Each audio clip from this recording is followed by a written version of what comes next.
How do you do? We're about to unfold the story of Frankenstein. It is one of the strangest tales ever told.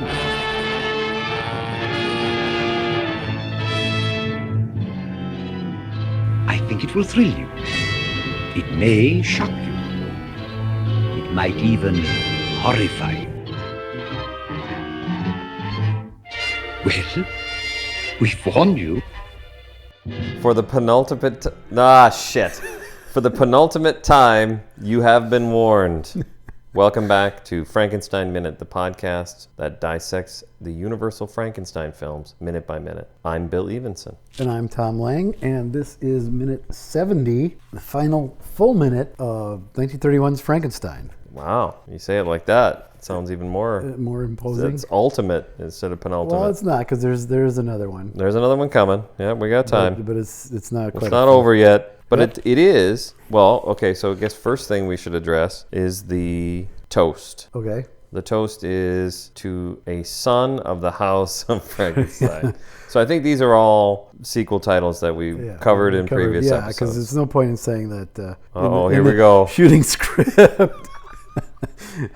As I said before, I say again, here's to the ghost of the son of the bride of the house of Frankenstein meets the Wolfman. Yep. The house, yep, you got it. And Abbott and Costello. And the creature from Black Lagoon. Revenge of the creature from Black Lagoon. And the maids concur, they hope so. Yeah, that's weird. Yeah. That's the way it is, though. That's the way these things are. Ass kissing. Yeah, they're just ass kissing. That's true. You know, we hope so, sir. Yeah. Yeah. There's more work for you. So. Yeah, true. True. Yep. That's it. That's the end of the story. All right, the story is over. All right. And we... Oh, no, wait, hold on. Oh, wait, what? Oh. No, well, there's a little bit to talk about. So Yeah. it is the end. And the way we know that is because it says on the screen, it says, I have this here, the end. The end. It says the end. It also says it's a universal picture. Who knew, right? It didn't say that at the beginning. Not at immediate beginning, but after Van Sloan, the first title card that comes up does say Universal. Okay, Presents, all right, well, it doesn't... But all we right. don't have the globe. We don't have the spinning globe, but now we have a globe. Right. So this globe, what's the story here? Was this globe in circulation? Was this being used? It does circle. Yeah, there you go. Yeah. Was this the globe used before the plane? That I'm not sure. I think the plane was... To me, Dracula is the first movie, so I have no idea what ever. happened before that. You know what I mean? I don't really know the history of the the first plane universal, around the globe. I believe it was in some silent ones. Okay. It doesn't start with the mummy. No. Okay. No. But this spinning globe, right there from the beginning, I think we see this one in Dracula. Yeah. Okay. And a good cast is worth repeating. That's a universal thing you see a lot at the end of these. Yep. In a lot of them, but not all of them? Not all of them, but you do What does that tell you? A good cast is worth repeating. The rest of you... No comment. What's the... okay, so then when they show that card, a good cast is worth repeating. You know, this wasn't in my notes, but it does kind of bug me a little bit. It's really stable. Like, they've done this stabilization of the card. It doesn't move at all. The old... and I don't know why it bugs me. Jitter It's fine. I guess I can't see why you would introduce artificial jitter, but I don't know why it bugs me. Yeah, why would that it doesn't move? Why does that bother you? It just doesn't look right. It's just it's a still frame. I feel like I'm a jackass sitting there looking at it. Yeah. Like, just hit pause, you know? Yeah. Dumb. I'm dumb, is what I'm saying. Even VHS would have some, flaws. Well, that's because they hadn't remastered these things in 4K or whatever it is, high def. So you're used to a little bit of the image shift. Yeah, that's true. But you'd be used to that with a film. It would be it would. What's in the background of that shot? It's one of the windows in the old abandoned watchtower on the outskirts of Geldstadt. Yeah. You were going to say windmill. Have you learned nothing? I haven't. From this film. All right. Well, we spent the last 6 weeks talking about windmills. So well, that's a really good point. We didn't even say this is the last appearance of the windmill. You say goodbye to so many things. Yeah. Torches. You didn't say goodbye to them. The torches. Were there torches in the... Who cares? The baying There's no hounds. torches in this. Didn't say goodbye to the baying hounds. Unless there are torches in the scene where he says, "Here's to the son of a house of Frankenstein" in the back. Probably candles. Candles. All right. So now do you want to talk about the card with the cast? A good cast is worth repeating. Of course. Because what I find fascinating is it's not exactly the same as the same card from earlier that said the players. Yeah. So those are the two. The two we have. The two cards. Yeah. One says the players at the beginning of the movie, and one says a good cast is worth repeating at the end of the movie. The most obvious difference, of course, is the font. Yeah. So the font is completely different. It's no longer Comic Sans. Oh no! I mean, there's no Comic Sans anywhere in this movie. No. You want to? What is that? We were not going to say that was the most obvious difference. I was going to say the most obvious difference is that there's no longer a question mark as to who played the monster. Yep. It was, in fact, if you weren't playing along, it was, in fact, Boris Karloff. Boris Karloff is in this film. He is in correct. this film. That's right. We've alluded to it, I think. Yeah. We've sort of hinted about tap it danced over around the last 6 months. 6 to 7 months. But yes, the fonts are completely different.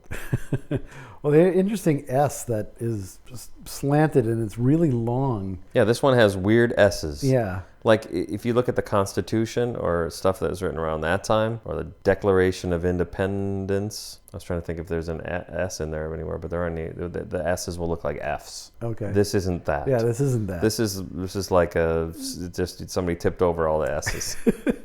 They're all on the side. It's a stylization. I don't know how well it works. It reads a little odd. It reads a little odd, but not too odd. You don't have a problem reading No, but not all the S's. Not even all the capital S's. Right. But almost all the capital S's. The S in Sloan is not. Right. Is not. I just assumed because it didn't fit. Okay, that could be. Because that makes sense. Waldman, and it fills up most of the line. Okay, yeah, that makes sense. I'll buy it. Yeah. In the players, should I continue to talk about the typesetting and okay? So a good cast is worth repeating is fully justified, meaning it's equal. Or I'm sorry. It's not equidistant. Well, it is, but the point is, it's justified on the left and on the right. Yeah. And when I just did it backwards for you, this is your left. Thank you. So that's easy enough to do when you've got words with a random number of dots and then other words. Yeah. But for some reason, in the first one, it's not. It's a little off. It's kind of way off. Like it goes kind of like the top isn't anywhere near as wide as the bottom. It almost spreads out. Like a tree. There doesn't seem to be any reason for that. Sorry, got some more. All the characters. This movie sucks. In the card that the players. Yeah. I'm going to call that one the players. All right. All the characters' names are capitalized, meaning the first letter is uppercase and the rest of the letters are lowercase. That's capitalized, you do it all the time. Yeah. But in A Good Cast is Worth Repeating, all the character names are also capitalized. They are in italics. All the actors' names in the players are all uppercase, like caps lock. Yeah. But in A Good Cast is Worth Repeating, only the first 4 names are all uppercase. Yeah. Colin Clive, May Clark, John Bowles, and Boris Karloff. Okay. There we go. In A Good Cast is Worth Repeating. Wow, so you really... the weirdly centered nature of it is so awful and ramshackle that I'm tempted to think that the person who put it together was such a boob that they didn't even know who played the monster and they just threw a question mark in there. They lost the file Like, whatever, just put anything. Just put, Gives a shit. Nobody knows who he is. Frankenstein. Fuck yourself.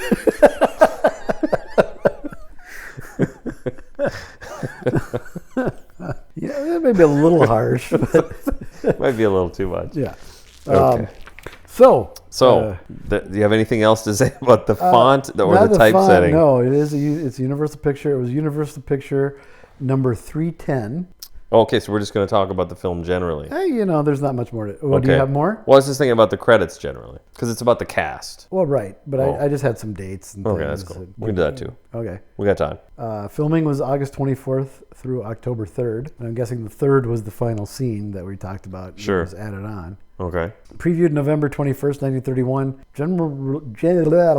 General release December 6th, 1931. As of June of 32, it had made $1.4 million. By 43, it was $708,000 profit. Okay. Over production costs. So it had by then. So I hate to interrupt, but one rule of thumb I've heard is in order to find out if a movie makes, so you say over production costs. Does that include marketing costs? Yeah, I would think so. Oh, okay, never mind. I was going to say you above and below the line. Costs, is that what you're talking about? I've heard you take the actual production cost and then double that, and that's marketing. Yeah. So I was going to say maybe it broke even. No, it was very profitable. It was, the Jaws or Star Wars of its day. It Gone with the Wind? Maybe not that big. It was pretty big for 31. It was huge. Okay. 31, 32, yeah. It put Universal very briefly in the black. Yeah. For the first time in a long time. We say brief. Yeah, I guess it's pretty brief. Yeah. Yeah, they always struggled under the Laemmles to break even. Why do you suppose that is? I have no idea. It seems like they produced a lot of high quality stuff. They did. Well, that was Junior's thing. Maybe that was the problem. Yeah, possibly. But they were always considered one of the minor majors. Okay. They're not, as big as, say, Warner Brothers or MGM. Right. But they weren't Columbia or Republic either, so they're sort of in the middle. Okay. So, yeah, until they went completely bankrupt. Yeah. But even then, though, I guess maybe that was ultimately a good thing for them. Not for the Laemmles, nope. But for the studio in general. For the name, I guess. Yeah. Yep. The end exit music, Grand Appassionato by Giuseppe Becci, Becce. All right. It's just a piece of library music. It is? Yeah, okay. It wasn't composed just for this, unlike the main title, which was. It was composed for I thought it was composed for our podcast. Oh, well. Isn't that our closing? Yeah, they took it. They took it from us. They took it from us. All right. For this release, for the Blu-ray release. Yeah. Okay, good. Yeah. I thought you wrote that. I had no idea that we had stolen that. Giuseppe's a buddy of yours. Yeah, just whip up something. Okay, so there are some omissions from this list of the cast. A lot of omissions from the cast, yes. So, I don't know how much time you've got. Nothing but time. Okay, so here are some notable ones. Yes. Mary Gordon, Soledad Jimenez, Paul Panzer, and Margaret Mann were the mourners. Okay. And when I say they were the mourners, they have been identified as mourners. In as, incorrect sources as the IMDb. But generally, these are the names you see. Yeah.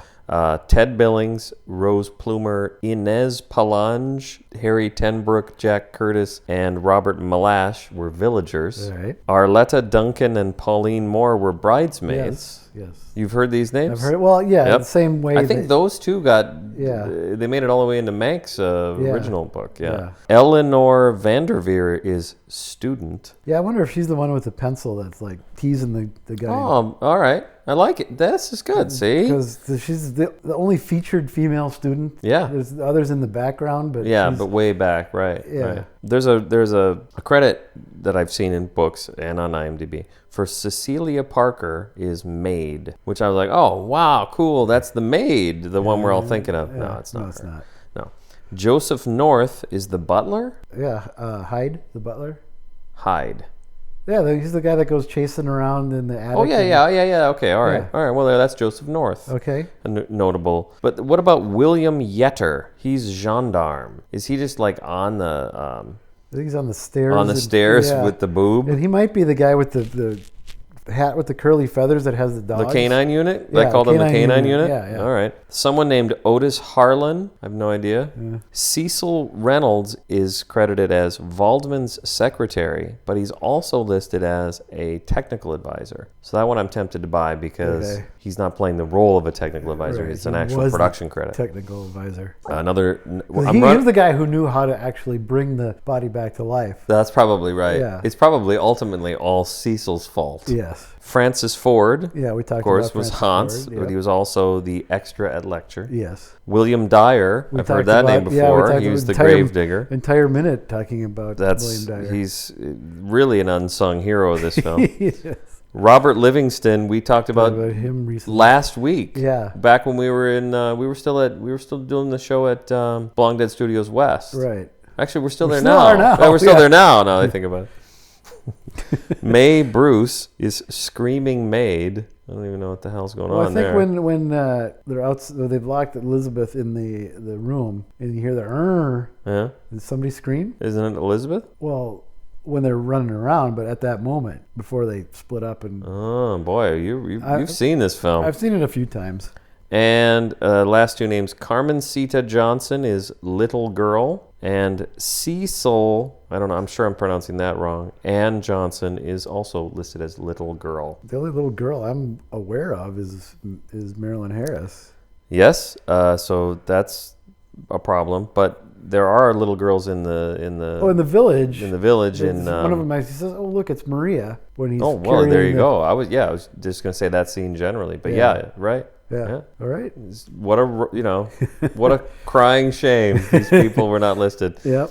There you go. Well, that was fairly common practice, and in fact, like sometimes, we see in here bigger roles for whatever reason don't get a credit. Yep. I mean, if we had to rank these roles, I would say Michael Mark is the biggest omission. Yeah. I think everybody seems to do that. Like when I look at the different books and all the different credits listed, they always put Michael Mark sometimes above Marilyn Harris. I think I've seen it. Yeah. And William Dyer for me is a big one. Yeah, because he has an entire minute of just him.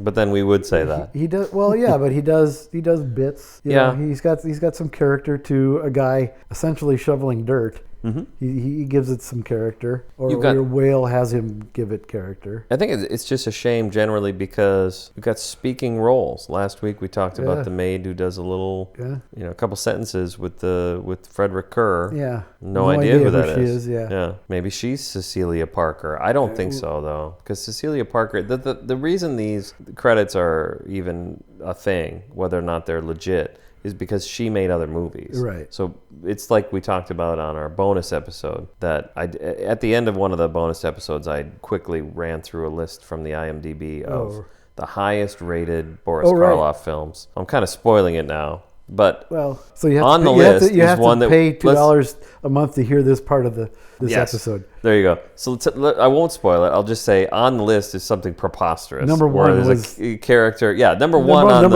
number one most popular or highest rated Boris Karloff film isn't Boris Karloff because a guy kind of looks like him. So there's some of that probably going on. I actually was going to find his name because I have come across it in some or so things, and I've completely forgotten. Karloff? No, the guy who is in the scene that looks a little bit like Karloff. I was going to find his name. Oh, okay. And I completely forgotten. So you kind of now, people who haven't heard the bonus minute will now know it's a sub-Eaton film. Well, that narrows it down to a couple dozen. So there you go. What a shame! What a shame that this good cast is worth repeating, but Michael Mark is not good enough to repeat. Even mentioning in the first place. I think you'll find the same thing in like Bride. Yeah, where it's a fairly like the Marx Brothers movies too. They'll list like 8-10 characters and not the rest. It was today. We were on an airplane today. Yes, we were. And I was watching Godzilla King of the Monsters, and we were talking about this. Is that the one? Yeah, it was. Because there's a post-credits scene. Yeah. And it's harder to fast forward on a plane. So we just kind of watched it scroll by, and there's like 900 million names. Right. And none of them are as significant as Michael Mark is in this movie. In this movie, right. No, I shouldn't say none of them. That's an okay movie. Godzilla King of the Monsters is okay. It's okay. Go ahead and watch it. It's fine. It's fine. It's got the Frankenstein Minute fine stamp. When we get back to the that's the pull quote in quotes. Fine. Frankenstein Minute. Yeah, official. We'll have a stamp design. Yep, just stamp it on everything because everything's fine. So, it's fine. Give a shit. Who cares? It's fine. We're from Minnesota because it's fine. It's fine. Don't worry about it. I got it. It's fine.